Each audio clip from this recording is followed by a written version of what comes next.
और वही बातें जो हमने 2024 में कही थी उसको दोहराने की कोशिश कर रहे हैं। 30 महीने बाद ऐसा हृदय परिवर्तन कैसे हो गया, सवाल इस बात का है। और महिला आरक्षण के पीछे मत छुपिए, आधी आबादी आपकी असलियत जानती है। प्रिया जी, एक और आप प्रेस कॉन्फ्रेंस कर रही हैं और इसी प्रेस कॉन्फ्रेंस से पहले प्रधानमंत्री नरेंद्र मोदी ने कहा है कि 16, 17, 18 को एक नया कीर्तिमान स्थापित होने जा रहा है, महिला आरक्षण के रूप में नया इतिहास रचने जा रहा है। तो विरोध किस बात का है?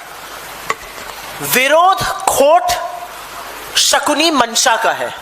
विरोध इस बात का है कि 30 महीने पहले आप ही ने संविधान में संशोधन किया 343A, आप ही ने शर्तें लागू करी, आप ही ने कहा पहले सेंसस होगा, फिर डिलिमिटेशन होगा, फिर महिला आरक्षण होगा, जबकि हमने तब भी कहा था, चिट्ठियां लिख लिख कर कहा था, संसद में कहा था, इसको बिना शर्त लागू कीजिए। 2024 में इसका फायदा देखिए, हमने तब भी कहा था ओबीसी महिलाओं का इसमें आरक्षण कीजिए। यकायक क्या हुआ? आज एकदम से मोदी जी रात को नींद से जागे, उनको लगा 16, 17, 18 तारीख को मैं महिला आरक्षण, क्योंकि उनको समझ में आ गया है उनका जनाधार खत्म हो रहा है। उनको समझ में आ गया है कि महिला आरक्षण के पीछे छिपकर वो जातिगत जनगणना से बचना चाहते हैं। उनको लगता है महिला आरक्षण के पीछे छिपकर वो 2011 के आंकड़े पर डिलिमिटेशन कर देंगे और ये देश चुप रहेगा। ऐसा नहीं होगा। जो साजिश रची जा रही है डिलिमिटेशन करने की, परिसीमन गलत तरीके से करने की, संविधान पर प्रहार करने की, राज्यों के साथ सौतेला व्यवहार करने की, वो महिला आरक्षण के पीछे छिपकर मत कीजिए। महिला आरक्षण मुद्दा ही नहीं है। हेलो मैम, मेरे 2 सीधे सवाल हैं आपसे। आपने तमाम वजह गिनाई और सोनिया गांधी लंबे समय तक इस पूरी कॉज को चैंपियन करती आई हैं शुरुआत से ही। जब इन वजहों की वजह से क्या फ्लोर ऑफ द हाउस में जब वोटिंग पर आएगा तो कांग्रेस पार्टी इस बिल के विरोध, अमेंडमेंट के विरोध में खड़ी नजर आएगी कि नहीं? ये कांग्रेस स्पष्ट नहीं कर रही है। मेरा पहला सवाल ये है। और दूसरा, जिस तरह की तरीके से बात हो रही है चुनाव के बीच हुआ या जो वजह है, क्या ये क्रेडिट टेकिंग वॉर है जिसकी होड़ में सभी दल लगे हैं? प्रधानमंत्री सम्मेलन कर रहे हैं, आप प्रेस वार्ता। क्रेडिट टेकिंग का काम तो इस देश में क्रेडिट जीवी है वही करते हैं। योजनाओं का नाम बदलकर अपना चस्पा चपका देते हैं, उनको लगता है उनको क्रेडिट मिल जाएगा। इस देश का 8 साल की एक लड़की से जाके मिलिएगा जो 7th या 8th में पढ़ती होगी, उससे जरूर पूछिएगा क्रेडिट किसको मिलेगा। महिला आरक्षण का क्रेडिट सिर्फ और सिर्फ कांग्रेस पार्टी का है, लेकिन हमें वो क्रेडिट भी नहीं चाहिए। महिलाओं को क्रेडिट मिलना चाहिए। और आपके मुस्कुराने की भी वजह मैं बताती हूं। 73rd एंड 74th अमेंडमेंट ने वो नींव डाली जिसके ऊपर ये महिला आरक्षण हो रहा है, और उसी 73 और उसी 74वें अमेंडमेंट को का विरोध भाजपाई करते थे। इनके जो बड़े बड़े नेता आज मार्गदर्शक मंडल में इन्होंने शामिल कर दिए, वो मुस्तैदी से उसका विरोध करते थे। और असलियत यह है कि 73 और 74वें अमेंडमेंट के चलते, और मुझे खुशी है कि आप महिलाओं को ये सवाल पूछ रही हैं, मुझे इस बात की खुशी है कि 73rd और 74th अमेंडमेंट के चलते आज 15 लाख निर्वाचित महिलाएं पंचायती राज का हिस्सा हैं। तो आप क्रेडिट कितना भी लेने की कोशिश करिए, आप क्रेडिट ले नहीं सकते हैं। और हम क्रेडिट की होड़ में नहीं है। देश की आधी आबादी को उसका हक मिले, ये बात होनी चाहिए थी। क्रेडिट अगर जो लेता है वो उसमें शर्त लागू करता है।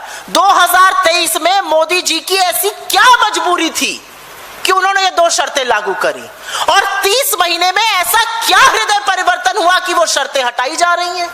ये तो शीशे की तरह साफ है।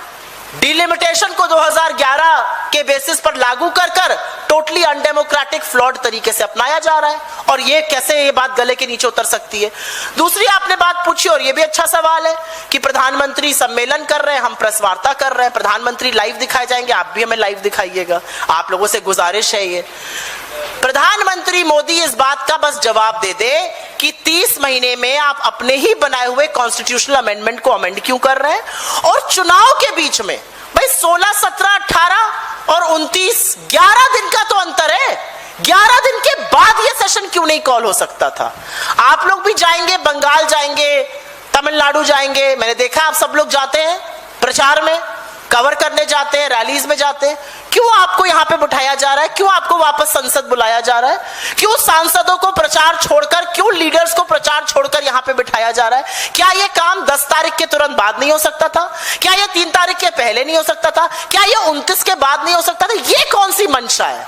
ये जो एक सोच है ना, माय वे और हाईवे, मैंने निर्धारित कर लिया है, अब तो मैं यहीं पर ऐसे ही करूंगा। अगर उत्तर प्रदेश में चुनाव होता तो क्या नरेंद्र मोदी जी 16, 17 और 18 को सेशन बुलाते? इस सवाल के जवाब में उनकी कुटी मंशा जो है वो निहित है। और जहां तक हम लोकसभा या राज्यसभा में क्या करेंगे, इसका निर्णय पार्टी का शीर्ष नेतृत्व करेगा। इंडिया ब्लॉक इसमें एक सम्मत है। हमारी मीटिंग है 15 तारीख को, वहां पर इसका निर्णय आ जाएगा और आपको बिल्कुल कम्युनिकेट हो जाएगा। सुप्रिया जी, मेरा सवाल आपसे ये है कि आप कह रहे हैं कि 2024 में ही महिला आरक्षण लागू होना चाहिए था। तब भी होता तो 2011 की सेंसस पे ही होता। आज भी अगर सरकार कर रही है तो 2011 की सेंसस को ही बेस बनाकर कर रही है।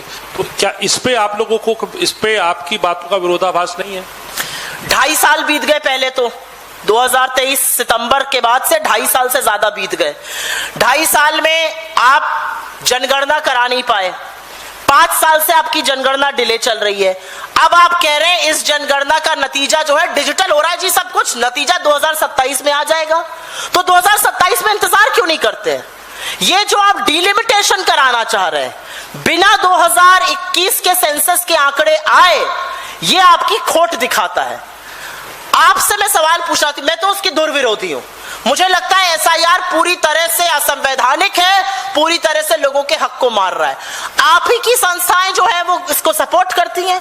नरेंद्र मोदी जी इसके सबसे बड़े ध्वजवाहक हैं। तो जो 3-4 करोड़ लोगों के नाम उत्तर प्रदेश में कट गए, जो लाखों लोगों के नाम बंगाल में कट गए, तो सेंसस तो चेंज हो गया ना। तो अब आप किस बेसिस पर SC/ST सीट्स डिसाइड करिएगा? आप किस बेसिस पर डिसाइड करिएगा कि किस जगह के क्या जनगणना है? भाई बहुत सारी चीजें 2024 के बाद खुलती गई, तो आप ये कहां कैसे डिसाइड करिएगा? आप ही कहते थे 2021 का सेंसस पे हम डिलिमिटेशन करेंगे, अब 2011 पर क्यों कर रहे हैं? क्योंकि कहीं ना कहीं राज्यों के साथ सौतेला व्यवहार करने का मन मोदी जी बना चुके हैं, लेकिन ये देश नहीं सहेगा। आप अभी आगे देखते जाइए। सुप्रिया जी, इस तरफ से मैम, रेवंत रेड्डी आपके ही पार्टी से मुख्यमंत्री हैं तेलंगाना के।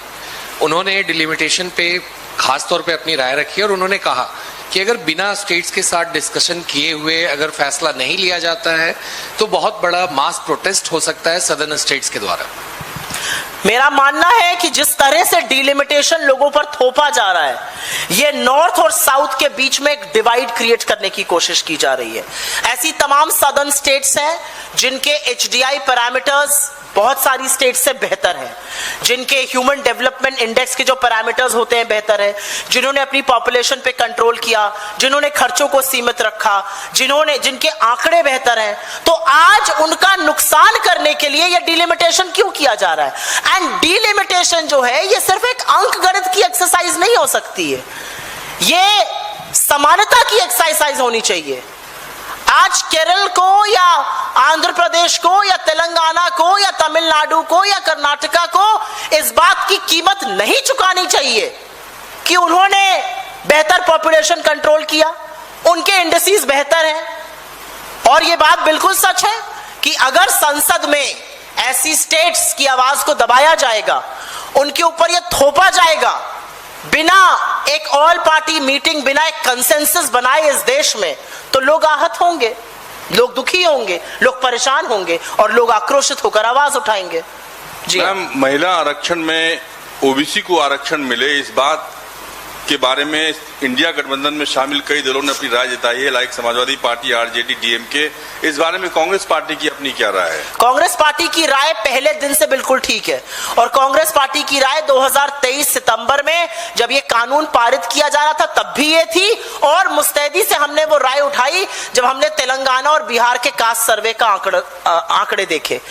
65-70%, 75% तक ओबीसी के रिप्रेजेंटेशन कहां है? 75% ओबीसी पॉपुलेशन है इस देश की।